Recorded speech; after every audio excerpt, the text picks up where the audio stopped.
space stuff, you'll have people walking everywhere just like to get things, and it's like half your day can be spent like, you know, walking around like this.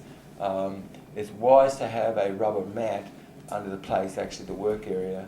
You should have a rubber mat more or less for people to stand on. That's very important because that rubber mat it mimics a little bit more of the natural earth, and there should be some give a little bit. You should not be on a solid surface as you work. It should really be more rubber mats, removable rubber mats that can be, so the whole place can be cleaned. You should have a sanitizing test kit, and the health department, if you are having a kitchen which is health code, if they ever come in, they'll look around and ask you where your sanitizing test kit is, and that's for testing that you have the right parts per million of Clorox in your water, buckets and that sort of thing. Those are like the litmus paper, right? Yes. Yeah. So we never clean, we never use our apron for wiping stuff down with, absolutely not. You have a self-closing door on the toilet. If you have if more than 19 seats, you have to supply a toilet. Could you tell me the number per million?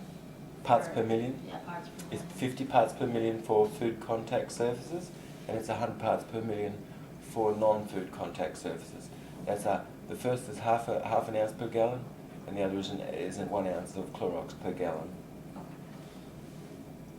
Hot water for washing, hand washing, it should be around about 115 degrees. It should be at a temperature just that you more or less can sort of keep your hands there okay, but it's a fairly hotter temperature. Water for manual sanitizing though is how much? 170. 170 degrees Fahrenheit. An employee toilet can be used by patrons if Doesn't go through the kitchen. it doesn't go through the kitchen. You can't have your patrons walking through the kitchen to get to a bathroom. So that you could have a one toilet, providing that it's possible that it's set up in a way that your patrons can walk to get to the bathroom without having to go through any food prep area. Would it be all right to have a counter and have food here and have the customer over the food? No. Absolutely not. What do you have to have? Glass. Yeah, you have to have a sneeze guard. If you don't have a sneeze guard, what else can you do? Cover it over. Yes, Glass. you can cover it over. It can be covered. Okay, that's very important because the reason is that actually lots of stuff can actually end up contaminating the food. Yeah. Refrigeration units all should have what in them? Temperature control. Right, they should have thermometers, and they should be accurately calibrated. That's right. They all should be accurately calibrated and checked. Valerio checked mine this morning.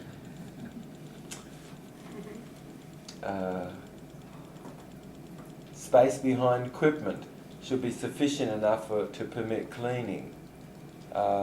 If you've got something that's 2 to 4 feet wide, it has to be at least 8 inches high underneath for cleaning. What's that mean? It means you don't want to get somebody down on their hands and knees and have to get a little broom and try to scrape out something, you know, when something goes back 4 feet. If it goes back 2 to 4 feet, at least has to be around about 8 inches high. So somebody can clean that and get a broom underneath it. If it's 4 feet, more than 4 feet, it has to be 12 inches high, 1 foot. And if it goes back 6 feet or 6 feet wide, you have to have around about 18 inches of height underneath it, more or less, that you can get a broom to clean it. About counter spaces. I'm talking about equipment, everything. Everything in your kitchen should have the ability to be able to be removed and cleaned. A better kitchen's actually, in a work situation, are more removable, movable sorts of items that can be moved and cleaned, and you can clean behind and everything. In my mind, I feel, you know, cockroaches are like little turtles, you know, and they are just as much a right to live as everything else. So I'm very mindful. I personally can't kill a cockroach. I would allow the cockroach to be. But what do? I make sure everything is absolutely spotless and clean. The idea that you could completely get rid of cockroaches is untrue. I have people and they're just killing cockroaches all the time and they will never get rid of the cockroaches. But they're killing the cockroaches all the time. They may spend a day killing some cockroaches or something. But personally, I would imagine the person would be better off spending the time keeping everything spotless and clean. Also, I heard if you squash the cockroach, it leaves behind some kind of smell that attracts more cockroaches. Of course.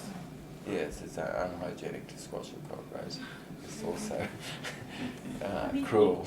Even if you keep it clean, they still come around. Yes, they can do, that's correct. But the most important thing is your kitchen is spotless, because if you have flies, you will never have maggots on your kitchen sink. Flies are not the reason for maggots on your kitchen sink. So you can have all the flies in the world and you never will have any maggots if the kitchen sink is clean. What is the reason for maggots if maggots were there? It's not flies. What's the reason for maggots? Yes, a less than clean kitchen. Okay, so that's like the body. You know, it could roll around in bacteria, and so what? You could drink vials of typhoid, and it's not even gonna bat an eyelid. Like, no, not bother anything. There's actually an entrepreneur in England who has bet. I don't know what the sum is, but it's enormous. I'm not sure what it is now, but it's like something like £1 million or something. It's a lot. To anyone who can actually jumpstart a condition in a healthy person. So I mean, you can get some bacteria and you can jumpstart it in a healthy person. So give me the research. I'll give you $1 million if you can show me a healthy person that we can actually jumpstart some disease in. It might be difficult to find a healthy person. Yeah. No, not necessarily. But the idea is that they never have been able to jumpstart any condition in a healthy person, actually. Wow. No. Okay. Refrigeration units have thermometers accurately calibrated. We talked about cleaning. So if you defrost something, what's an acceptable way to defrost this? Is room temperature? Or Yes, it could be left out in room temperature, but it might not be as good an idea. Okay, that's right. We could put it in a refrigerator and it could be defrosted in the fridge. Most of our stuff could be done this way, right, as LIFEFOOD chefs. But what else if you needed to, something was solid and it was frozen? Under running water? Under running water, yeah, under running water. Cold or warm? Warm running water. Okay. So you can't do it in a pot of warm water, it has to be running?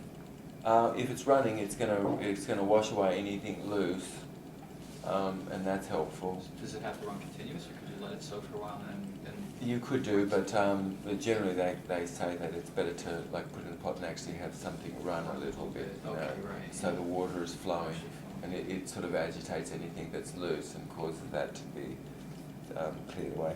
So now, a couple of things in there. I think actually, Zach, do we have a few? How much more left? How much more time left? Okay, excellent. Because I have just a little bit of time here just to cover this about these organisms. So botulism. Has everybody heard of botulism? How way less than excellent botulism is. Botulism. The source of botulism is primarily from plants that actually have come from the soil more. Like what are some of these plants? Onions, Turnips, garlic, burdock, Turnip, turnips. parsnips. sweet potato. Turnip is not really a live food. No? A No. carrot is not really a live food either. But you could have a little turnip and a little carrot and you could still call it a live food dish, providing that, you know, some 85% of what you've used really is live food. It can still be classified as a live food dish. Oh, it's starchy. Parsnip is starch. What Yeah. is that? It's a hybridized root vegetable. It's like carrot, hybridized? yes. As if it's just, you mean, well, so it's not natural, really? Yeah, it won't grow itself in nature. How did it become, Oh, I could teach you how it's possible to get some plant that looks, have some property. I could teach you how to do this. You could do Where it did over it come some from? generations of plants and things. What? but people produced it, or they just like kind of stumbled upon it while? Oh no, it was slowly produced Mm. to become a food. Was it purposeful, or did they kind Yeah, of purposefully do it produced, accidentally? yeah. Purposefully produced. Mm. Eventually got to the place where it was an edible root. Wow. What's it called? Potato? Sweet potato, same thing. Same thing. Yeah. So anything that's come from the ground, if that was as in a live food dish, and that was left out for more than 2 hours, whoa, watch out, because there could be really some botulism there. If you put garlic in oil and then you leave the oil out, that's quite a strong possibility of botulism in that oil. What are some of the things that could happen to create more hazardous favourable conditions? We talked about food, we talked about acidity, temperature. We've had some questions about this and everybody said that we've talked about the temperature danger zone. What about time? We've talked about time too, haven't we? We've said that if something is, the longer that it is left at room temperature in the food danger zone, especially if it was broken, and the cell wall was broken in some way and it was prepared a little bit, it's really a hazardous sort of a situation. The FATOM, so we have temperature and time, and O stands for? Oxygen. So oxygen needs to be present for things to actually grow. If something was sealed or lost its seal, oxygen can have been present, oxidization can have occurred. And the M stands for? Moisture. If a cracker has what percentage moisture? 20%. Is it okay? Yes. Yes. If it's above 20% moisture, it's not okay. It How do actually. you know that? Well, I'm going to show you what a cracker is that's around about 20% moisture. Oh, okay. So you'll be able to have a look at this, get a sense of it. Okay. So the onset time for botulism is between about 8 and 22 hours after having consumed that food. People can have come down with something perhaps. You know yourself that if ever you would have consumed a food from somewhere and the next day you really didn't feel too good, it's possible you can have thought, gee, it could have been something I actually ate. But it's not an easy thing necessarily to pin something down like that, right? Because a lot of these things, you know, you eat and then it sort of happens maybe several days later.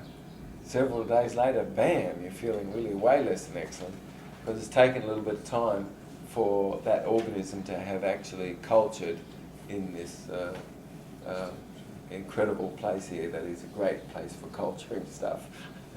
This is one of the greatest places for culturing stuff in here. Botulism, Clostridium, mostly the source of that is soil. Staphylococcal aureus, you can really get that from grains and things, and baked goods and stuff. And mostly the contaminating source is from humans. The onset for that is between about 1 and 6 hours.